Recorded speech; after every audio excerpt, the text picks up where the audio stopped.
ভাগবে এবং বাজবে, কালো বাজবে।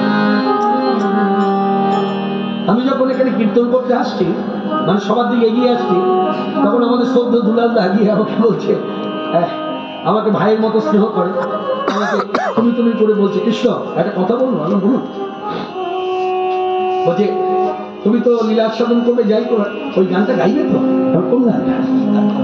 ওই যে আজও সেই বৃন্দাবনে বাঁশি বাজে।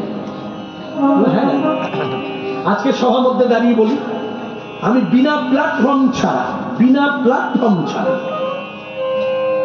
আমি গত পরশুদিন ছিলাম উত্তর 24 পরগনা বসিরহাট চৈতন্য সেবাশ্রম 537তম জন্মোৎসবে। তারা উৎসব করছে, সেখানে আমাকে যখন আহ্বান জানানো হলো, সেখানে ঘোষক হিসাবে যারা ঘোষণা করছে, আমি তখন ভেতর ঘরে বসে আছি, যা বসে বসে খৈনি বানাচ্ছি। আমার আবার এটা অভ্যাস, এটা না হলে আমার হবে না। আমি যখন মেজাজ নিচ্ছি, তখন হঠাৎ করে দেখি কানে এলো, আসরে যাব, তখন কানে এসেছে। ঘোষক বলছে, আজকে যিনি আসছেন তার সেই বিখ্যাত গান এখনো সে বৃন্দাবনে বাঁশি বাজে রে, 7 কোটি লোক শুনেছে। আমি তখন চুপ করে আছি।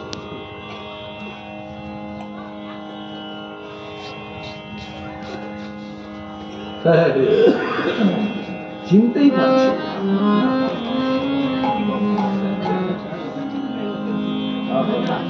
তোদের এই বেশগুলো দেখলে আমার তোরা ঢোল বাজাস না খোল বাজাস বুঝে উঠতে পারি।